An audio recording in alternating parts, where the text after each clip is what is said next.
Hi, this is Ben with Empire's Comics Vault and, of course, Empire's CV.TV. And our special guest here is Sarah Stone. Hello.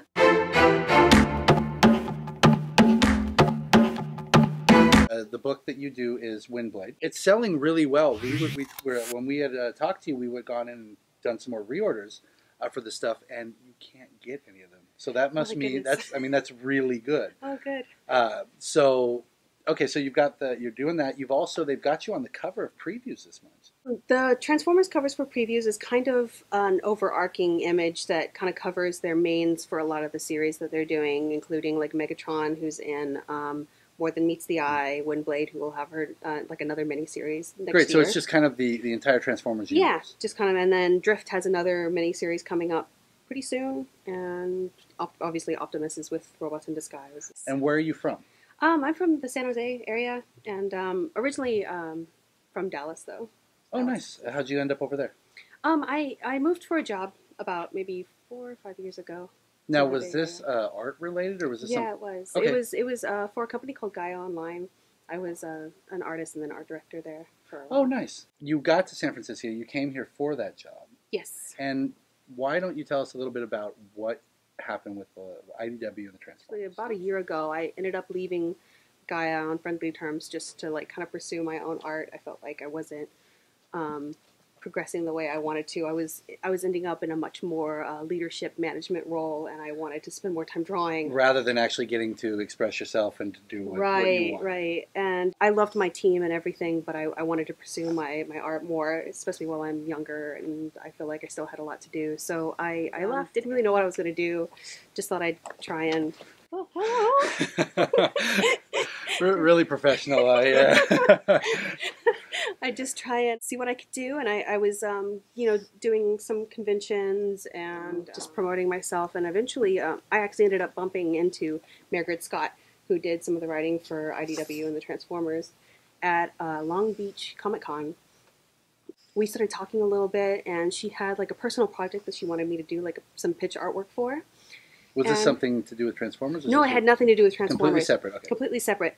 And we'd been working for a couple months kind of doing that thing, and then eventually she kind of just randomly called me, I think over the holiday, and was just kind of like, hey, we're looking for an artist for something Transformers related. Would you like me to throw your name in the bag? And of course, I was like, yes, please. Like, I don't think anything's going to happen, but, like I would love to at least have them see my work, because I'd actually tried applying to IDW a couple times, just throwing my portfolio at them, and hadn't heard anything. So I was just like, sure, maybe this way they'll actually see me. Yeah. Yeah. But eventually, it ended up to me like talking with John Barber. Oh, John Barber is like the senior editor at IDW and the writer for Robots in Disguise. And I had been a big fan of his stuff for a long time, so it was actually really just surreal talking to these people that I admired, and because I was a fan of the comics before I started working for them. So it was just kind of blowing my mind, the whole thing. Yeah, to be able to have the opportunity to work on these books and with these people that you absolutely. You've known, that's great. And Margaret Scott did a lot of the writing for Transformers Prime, the series, which is another thing that I was a huge fan of. So it was just it was really stunning. So after we talked for a while, they were like, yeah, you got the job. And okay. Did you have to do any Christmas present ever? Did you have to do any pages first? Yeah, actual pages. What was the process? They had me do some test pages from existing comics like Dark Cybertron. So they would give you the script. So they gave me the script, and they were like, "Show us what you would do with this." If, for instance, if you were doing Dark Cybertron, and the issues weren't out, but they had already been illustrated. Mm-hmm. So like I had no way to see what they were doing. But is there anything you'd like to do with them outside of this? I have. A creator-owned project with Margaret Scott, which was part of the project that we were working on originally. It did end up getting picked up and might come out in 2015. Oh, probably excellent. 2016, maybe. So you're working on both books at the same time. Yes, and all right. And then, you got to do what you got to do if you want to be in the industry. So I love doing it. I just wish that I didn't have to sleep as much. So. Nice. That's what coffee is for. Yes. So no big deal. Where can they find you online?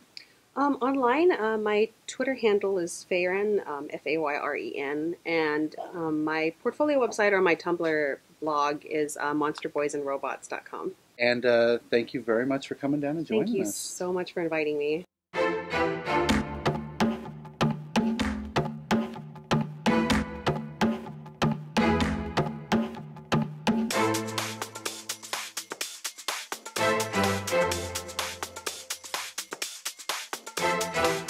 Bye.